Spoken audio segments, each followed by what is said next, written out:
Good morning. We are here with Sally Ezra and Lauren Scalzo from Ezra Penland, Actuarial Recruiters. And today we are very excited because we are going to be able to ask them all kinds of questions about what is the best way for you to network, to build up your resume, what questions to ask, what to do, and obviously, and also what not to do, which is almost also very important. So Sally has been speaking with actuaries for almost 30 years, and she thoroughly enjoys all aspects of her work, especially the strong, deep, and long-lasting relationships she has built with actuaries and the employers of actuaries, which are often one and the same. And Lauren has a long history of hiring experience in various industries and has been a recruiter with Ezra Penland for a decade. She is detail-oriented and thoughtful in her work and enjoys forming long-term relationships with her candidates and clients. In this way, she develops an understanding of the motivations and interests of candidates and clients alike and strives to find the best mutual fit for all involved. So I am going to let Sally and Lauren talk a little bit about themselves, but before we get started, I want to let you know that if at any point during this webinar you have a question, there is a Q&A button at the bottom of your screen where you can enter your questions. You do not have to wait till the end, and the questions will be answered in the order they are entered. So go ahead if you have any questions for Sally or Lauren, or as they are speaking about something pops in your mind, please make sure that you enter your questions. We have made sure that we're going to have enough time for everybody to get their questions answered. So without further ado, Lauren, Sally, thank you for being with us. Thank you. Thank you for having us, and thank you for the introduction.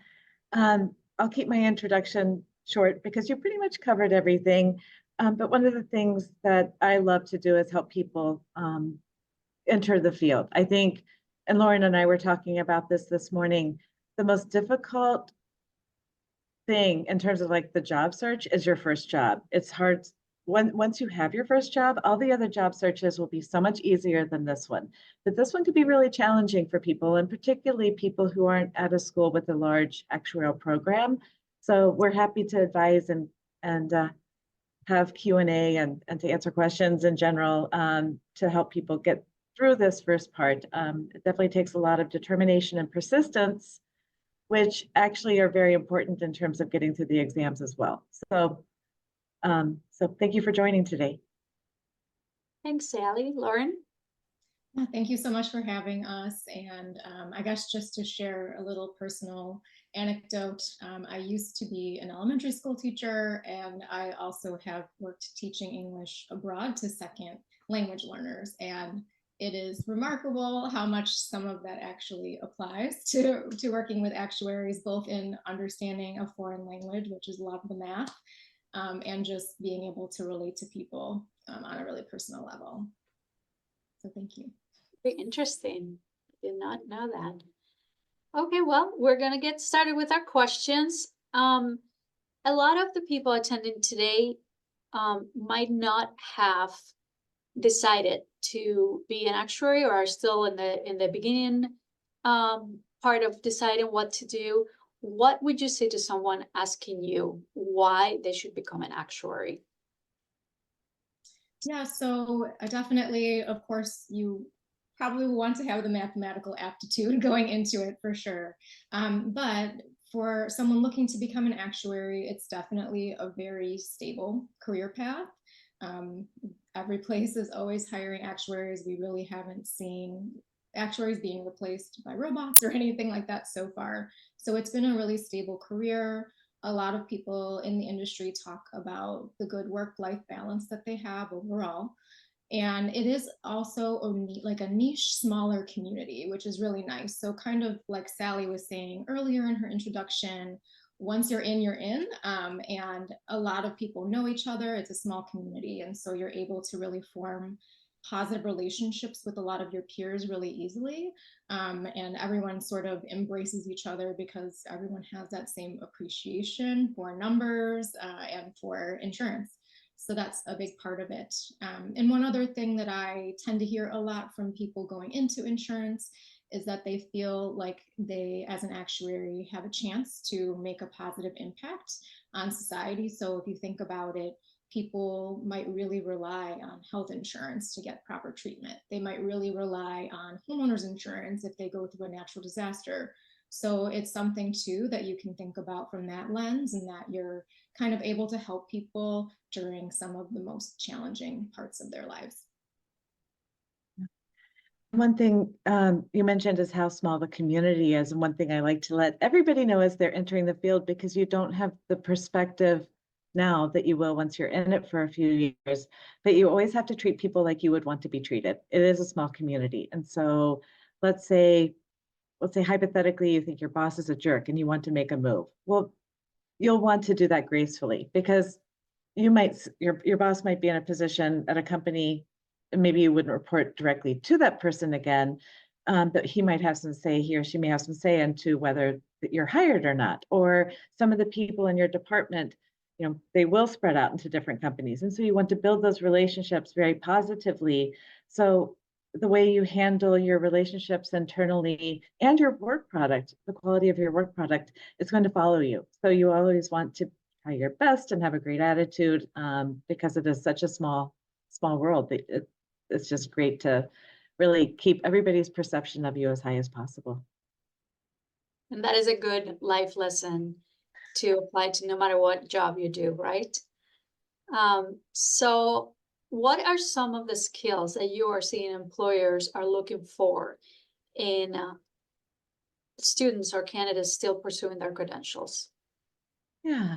So employers for entry level, they do look for somebody that's passed a couple of exams. And then beyond that, once you are in the field, you'll want to really focus, well, you'll want to continue passing exams, but also beyond that, employers are looking for people that have good technical skills.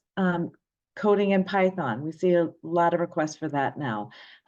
There's implementation of artificial intelligence that's starting to happen more and more. So somebody that's technical and can understand how the models work and how to make adjustments to the models, and kind of really get their hands into the technical work that actuaries typically do, which is whether it's reserving or pricing or any aspect of that, but also get involved in the data analytics, and then beyond that into other technologies that are emerging. Employers also want people who are good collaborators. If on your resume you can give any examples of times where you've had to collaborate in a group, whether it's for a project for school or something outside of school, somebody that can work well with others to solve problems, that's what actuaries do. They work with other people to solve problems. And so any indication you can give of that on your resume now will be looked upon well from a potential employer. And the ability to take the technical work that you produce and make decisions, and that does start with being part of a group that collaborates to make decisions. But at some point, they want the person who can understand the business ramifications of the data that you're producing, and ultimately, and they'll teach you this, but they want people with the aptitude to put those into decisions that will make a difference in the organization in which you work. So somebody once said that basically it comes down to, can the person do the job? Okay, there's all the technical things, and you can see those on the job descriptions. And do we want to work with this person? And so really having the can-do attitude and being somebody that people want to work with, those are the two things that really should come across in an interview. Sorry about that, Lauren, go ahead. That's exactly what I was going to say.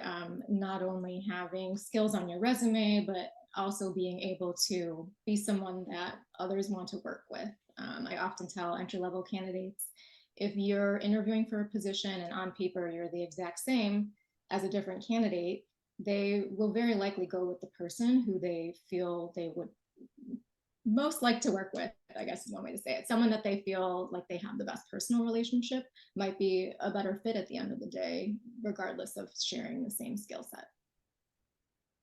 Those are very good points. So building up on that, can you give us any tips of what to include or not to include in a resume for those still working on their credentials?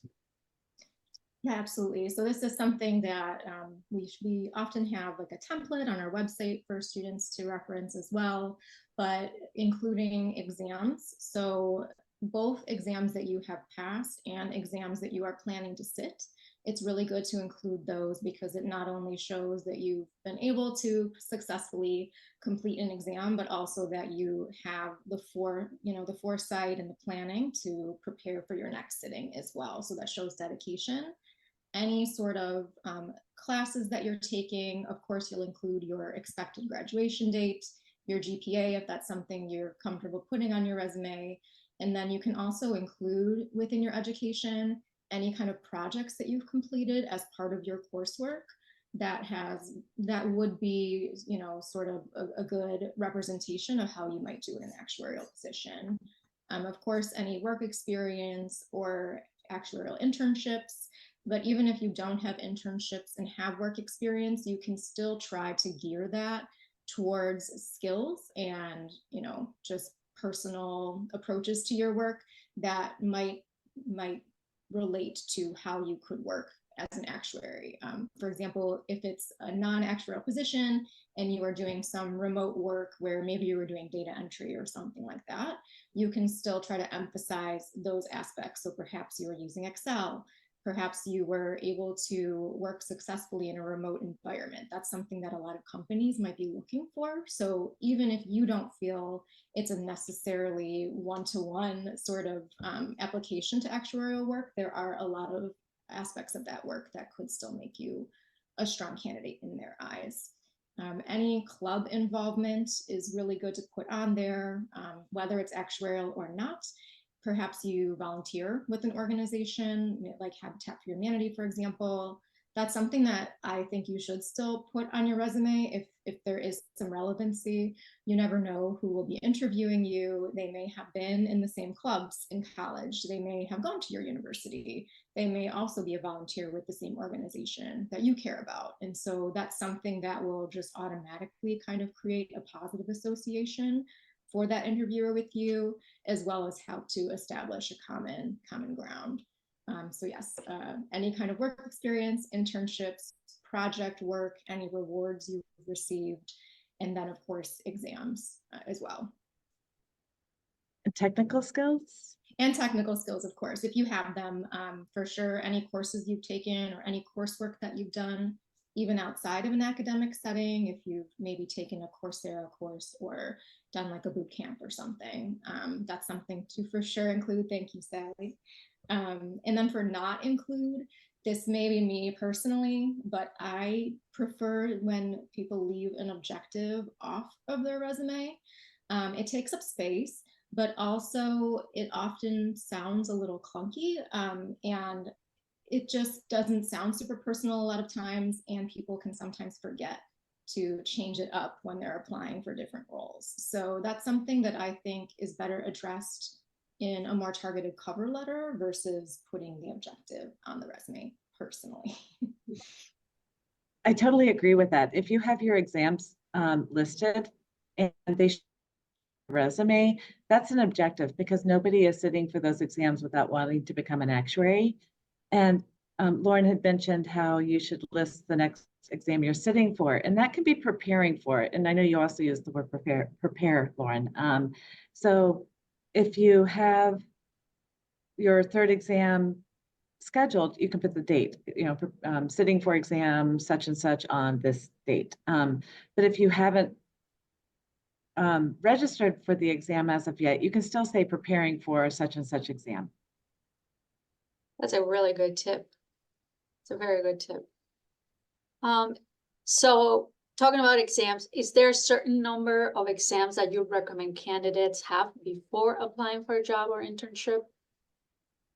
Yeah, so we recommend 2 exams. If you're still kind of early on in your job search or you still have more time in school, go ahead and get the 3rd exam. It doesn't hurt to have 3 exams, except for the 3rd exam is not recognized by both the Society of Actuaries and the Casualty Actuarial Society. So you may have to retake that depending on which exam you decide to take, and if you decide to go a different route or you get a job offer in an area outside of that.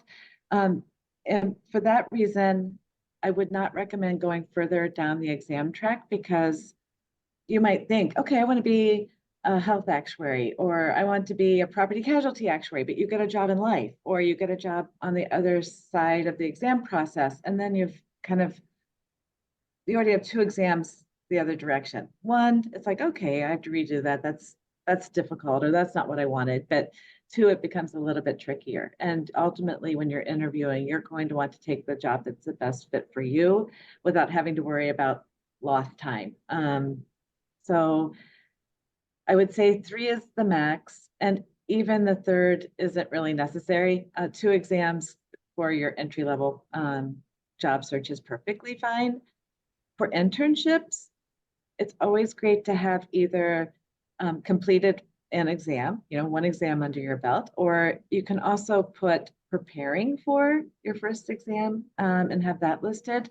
So if you are applying for entry-level actuarial internships, definitely have some reference to the exam there. And if it says requires 1 exam, if you're starting to prepare for your first, go ahead and apply. It doesn't hurt. You never know what's going to happen, and particularly whenever you are going to career fairs and you're seeing people in person.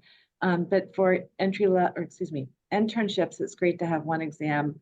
For entry, 2 exams is pretty much the norm. Every so often we see somebody get hired with only 1 exam, but usually it's 2. Yeah, I Lauren, was going to say the same thing. And that one other thing to think about is that for some candidates, if they have too many exams passed before they get their first job, they can almost sort of like price themselves out. And so it ends up creating a discrepancy between your level of exams and your years of experience. And so it may actually benefit you to, wait to get your first job before you start going through the exams a little more quickly, because number one, the company will typically support your exams, and before that you're paying on your own, and they give you study hour, perhaps raises when you pass those exams, but also you'll see a better match between your years of experience and your level of exams if you don't take too many exams before you have a full year of experience, for example. very good. We have quite a bit of questions from our attendees, so I am just going to ask one more question about networking.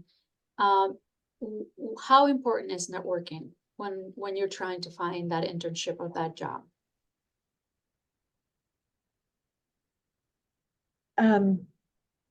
I think networking is probably one of the most important things you can do when you are starting to look for a job. Any local career fairs, let's say you live in the DC area. Well, the SOA is having a meeting coming up in Baltimore. And so to look and see what sort of programs exist and whether you can join in. Oh, they do have a Candidate Connect meeting at the meeting in Baltimore. And that would be an opportunity for you to be surrounded by a large of potential employers. You'll get to talk to actuaries directly and learn from them. You'll get to go to sessions and see what types of topics are relevant and are kind of like the current topics of the day, because many of those will be discussed at that meeting. You would be able to sit at a lunch table with experienced actuaries. You would be able to go to the networking events and so forth. So I think that's really important. There are also a lot of regional clubs that have in-person meetings, and those are typically really inexpensive to join. The meetings, sometimes there's like a $20 charge or $25 charge, but even for students, you might want to ask if there's like a special student rate if they don't have that listed. But if there's an actuarial club meeting near you, for example, in Dallas, there was a life meeting last week, and there were some entry-level people there. So going to those types of things, whenever somebody meets you, like let's say they don't have a position open right now, but they know that one's opening up in a month. Well, you might be first on their list, which that makes a big difference. There's also a lot of affinity groups. There's the IABA, that's the International Association of Black Actuaries. There's OLA, the Organization of Latino Actuaries, and numerous others. I realize as I'm listing them that I might miss one, so I'm just going to stop right there. But there are lists of those, and so some of those can be fantastic. Like those meetings are really great. They have a lot of virtual events, they have in-person events, and they also like to help each other out and also share experiences. So I can't recommend those enough. Lauren, what am I missing? That was going to be my main suggestion as well, was joining some of those special interest groups, because of course going into it you have a common shared background or interest with people, and it's not just other students, it's also actuaries who are further into their career, and so they can introduce you to other people. OLA, for example, that Sally mentioned, they will sponsor students to attend some of the meetings every time, so those are some great opportunities. And then of course just LinkedIn, like making sure your LinkedIn is professional and connecting with people, but not spamming people. There's lots of etiquette around that. That is a separate conversation, but just making sure that your professional representation of yourself is professional. Yeah, and Lauren, I know you mentioned that that's a whole other conversation, but one point I would like to make is that when you send your resume to a company, it's going into a portal and it can get lost there. You're competing against so many other people. So if you do decide to reach out to an actuary at the company that you just applied to, and I actually would recommend that you do this, either on LinkedIn or if you can find their email address, which there is an actuarial directory on the Society of Actuaries website that has, many people do include their email addresses there. But if you apply to a company and you reach out to one person from that company and say something like, hi, I've submitted my resume through your website, but I'm really interested in such and such company because of this, so I'm sending my resume directly to you as well. Would you be open to a conversation with me? If you do something like that, only reach out to one person at that company, because people do talk. And if you send that type of note out to 2 or 3 or 4 or however many people at that company, they'll look at you as being more spammy rather than assertive. And frankly, we get requests like that at our company where somebody will reach out to us and they literally copy everybody at our company. And then we basically decide, okay, someone's going to get back to them, but no one really takes it. And then that person probably never hears back. It's just not a good feel or a good look. So you can definitely reach out to an individual at an organization and just make sure it's one. Very, very good ideas. Just so that you all know, I have put the links for the Candidate Connect event that we're going to be having in Baltimore on the chat. And I also put our diversity, equity, and inclusion page link there and the affinity partners link so that you can go directly and see how the different affinity partners that we have, and you can go to their websites directly and contact them and see which one fits your needs best. So right. If I can, quickly, you don't have to be so you can join these groups without being whatever that group is. You can be an ally. You can just join the group. I mean, they're really open. They love having all sorts of people attend and participate. So it might feel like, I don't know, you might feel excluded if you look at those, but don't. If there's one that you're interested in, or you just join it. They'll be happy to have you join. Yeah, for sure. There are many. So I think there's something for everybody. Let's start with the questions because they're coming fast and furious. So we have, which programming language should be considered to master first? Excel. Excel is the expected one. Yeah, it's kind of the base of everything. So if somebody doesn't have Excel on their resume, it's probably they're going to get passed up. Basic functions. Do you have any suggestions as to what somebody should study, Lauren? I mean, VLOOKUP, just the basic functions of Excel. And I think the basics for sure. Whenever I talk to students about this, I kind of say, Excel is sort of expected, SQL is preferred, and then R or Python are nice to haves but not required. So that's kind of what we tend to see more recently, is definitely a move towards more R and Python, but they're not necessarily expecting a candidate to come into an entry-level role with those skills. Excel, however, is something that is going to be foundational for most entry-level positions. And just so you know, for affiliates, there is an Excel Basic and Excel Advanced included in your membership in your e-learning courses. And there's also a Python, and you have access to an R sandbox where you can learn how to use R and practice with different data sets. So that's all included in your affiliate membership. That's huge. I had no idea. I'm so glad to know that that's part of it, because that's super valuable. Take Yes. advantage of opportunities. Yeah, it's all included. It's all free. So you can just get better at Excel and take that Excel Advanced if you think that you are ready for that. So we have another question for a career changer. Are internships a good idea for mid-career changers, or is it better to look for full-time employment? I think finding a first job for a career changer can be extremely challenging. So I can answer that question, and I'm going to assume the person has 2 exams already. But what I recommend is, I'd mentioned like reaching out to people directly, but definitely once you apply, reach out to one individual at that company and say, I'm writing to you directly. I've applied online, and I'm writing to you directly because I'm a career changer, and I do feel like some of my prior skills will be useful, but I'm also not traditional, and so I'm afraid I might be looked over. So that's why I'm reaching out to you. You can work on the language, but that's the gist of what you want to say. And then of course, attach your resume on whatever email or whatever LinkedIn note you send. Be sure to attach the resume there. Also, talking about commonalities, the best way to search on LinkedIn is through Google. The LinkedIn search engine can be a little rough.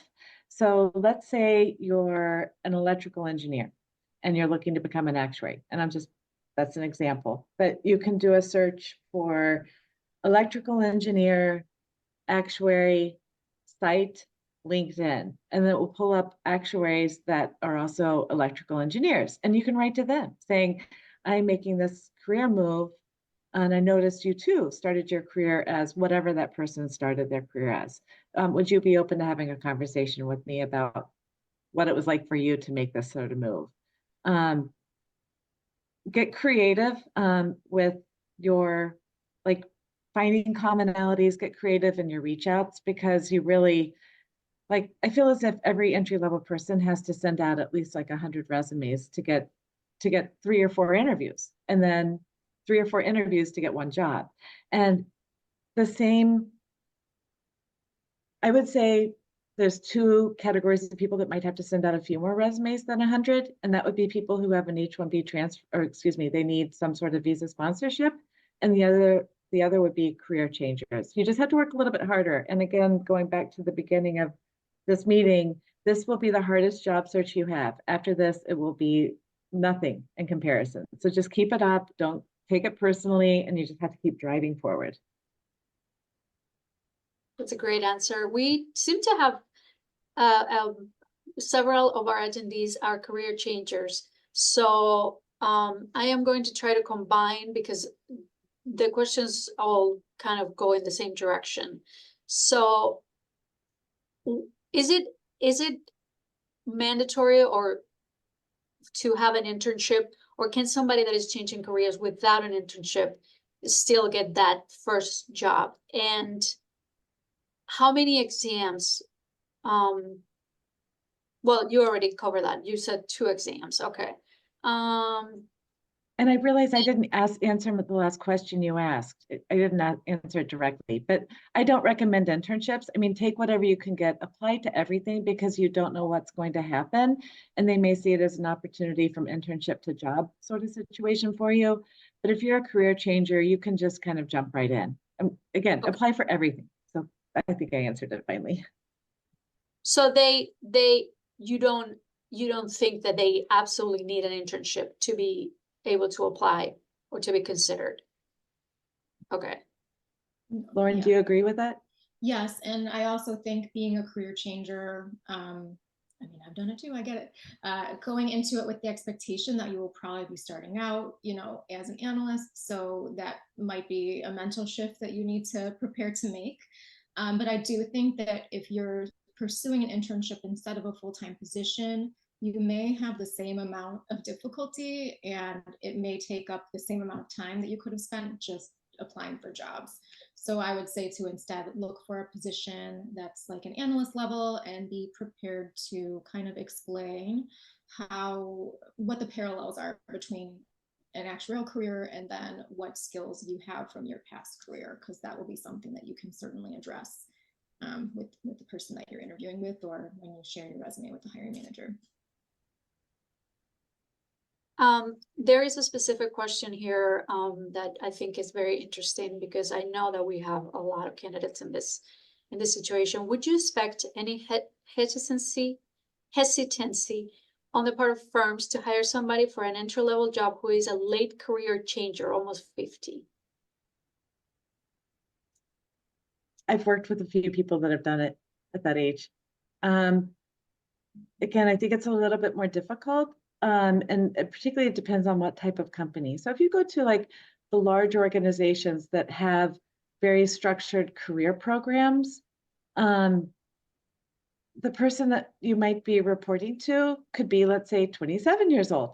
And so they might look at you and be intimidated. You bring all sorts of life experience, or they might just not be experienced as a manager and might feel like, how am I going to manage someone that, you know, is that much more senior than I am? And so in that case, a lot of times what I recommend is that you apply to some of the smaller companies, and the smaller companies, the opportunities can be amazing. Those large company student programs are amazing, but so is working at a small company where you have to get your hands into perhaps more things because they have less people to do it. And so like I always feel like at the large companies, you learn a lot about a sliver, whereas at the smaller companies, you might learn a lot, but it might not be as deep. And so both are very valuable experiences. But I've seen people who are more, you know, older, get into the profession, into the student programs, but I think it might be a little bit more likely to get in with some of the mid-size or smaller companies. And depending on what, like, I'm going to go back to the Society of Actuaries and the directory they have. You can look up, like, let's say you're looking for your career change or your first job and you live in Massachusetts. You could go to the Society of Actuaries directory and figure out what actuaries live in Massachusetts, apply to those companies, and then write to that one actuary at that company. I think whenever you use the directory, I think that you only get 300 results at a time. So you might have to play with how you ask, you know, you query. So you might want to break it down to like, oh, I'll just look at all the FSAs in Massachusetts or all the ASAs in Massachusetts. And so you might have to break it down a little bit to get the full list. But it's a really great tool, particularly for entry-level people. And I have talked about this tool before. They're included in your affiliate membership. There's a tool called SOA Explorer. It's under events and networking. And it is an interactive map. So you can go to this tool and put where you are or where you want to work, and you will have access to see employers, actuaries that work in those employers, actuarial programs, and actuarial clubs. So it is a very useful tool because it gives you a very good visual of what's in each region. And it's a global tool, so no matter where you are, you can use it. Yes, I love that tool.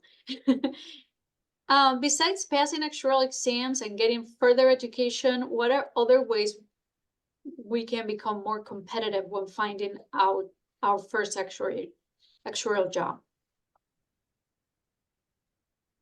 Yeah, I think, you know, outside of exams and further education, I'm not sure if this person is kind of thinking of taking other technical proficiency courses outside of that, that's something that's always helpful because you can do that on your own time, and it will help your skill set.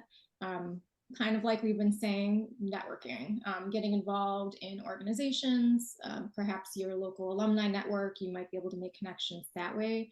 Just showing in other ways that you're committed to the actuarial community, not just your job, but also the larger community, which we mentioned is small.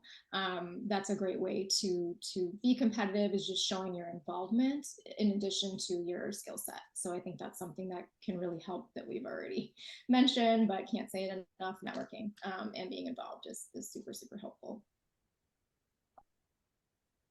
And we do offer several opportunities for our candidates to attend our SOA major meetings.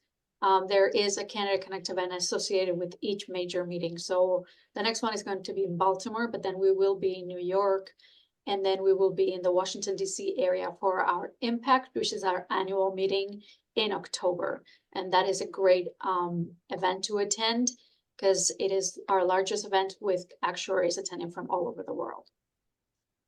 All right. In my past experience in other fields, typically an employer would not utilize a recruiting firm to help fill entry-level positions.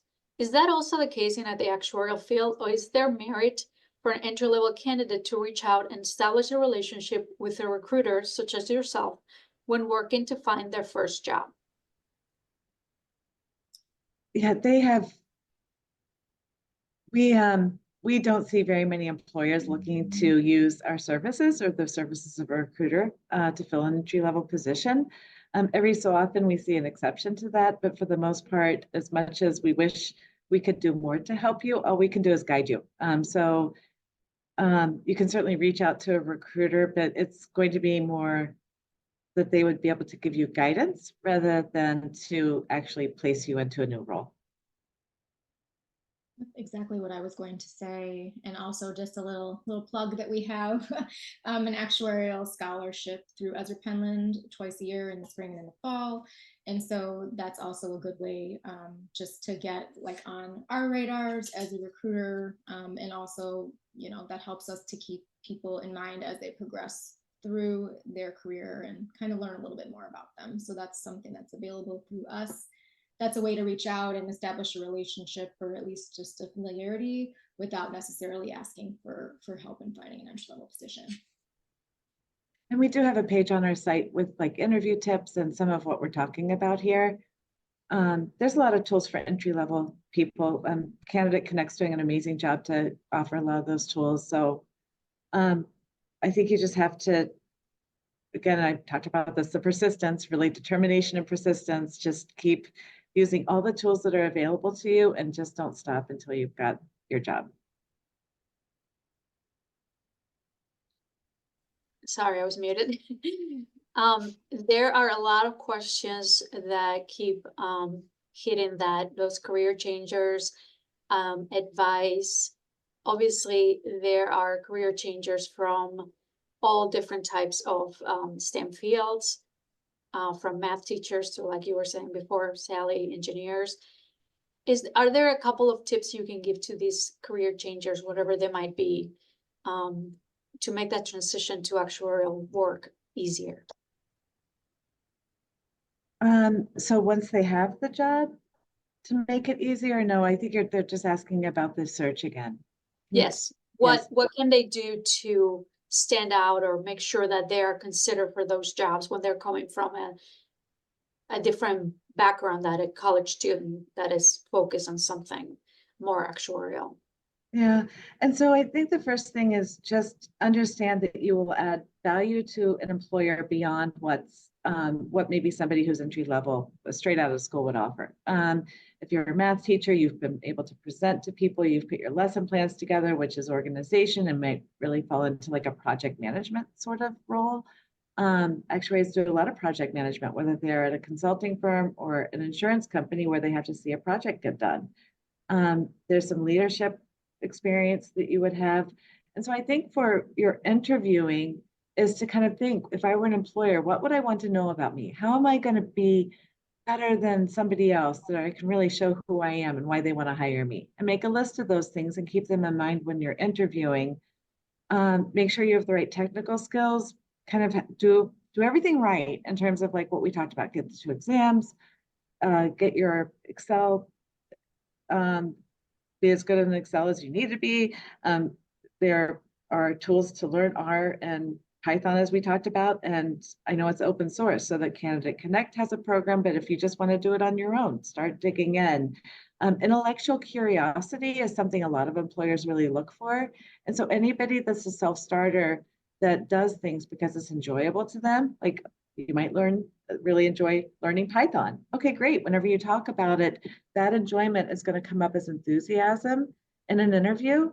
And they're going to say, oh, this person's really enthusiastic about learning new things. And so I think really finding that enthusiasm is important.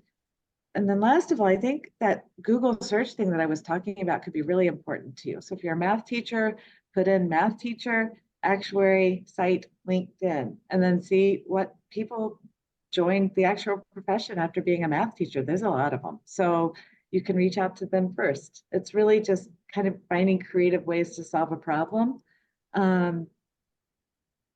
If you went to a small university, University of Toledo, put in a Google search, University of Toledo, actuary, LinkedIn, and see who went to University of Toledo and reach out to them. So it's really just kind of finding new ways of things that if you just send your resume in through portals, it's going to be a really long search. You really have to supplement that. And the more you're doing, the more you're doing, the more activity you'll have. And the more activity you have, the more enjoyment you'll get out of this very difficult process. We have 4 more minutes, so we are running out of time. I can answer a couple of these questions. The recording will be available next week for this session, so you can watch everything again. I have put in the chat my email address and some of the links to the programs and the things that we've talked today. And you are welcome to call me or email me or whatever you want. And I will be able to answer any of the questions that you might have that we weren't able to cover today.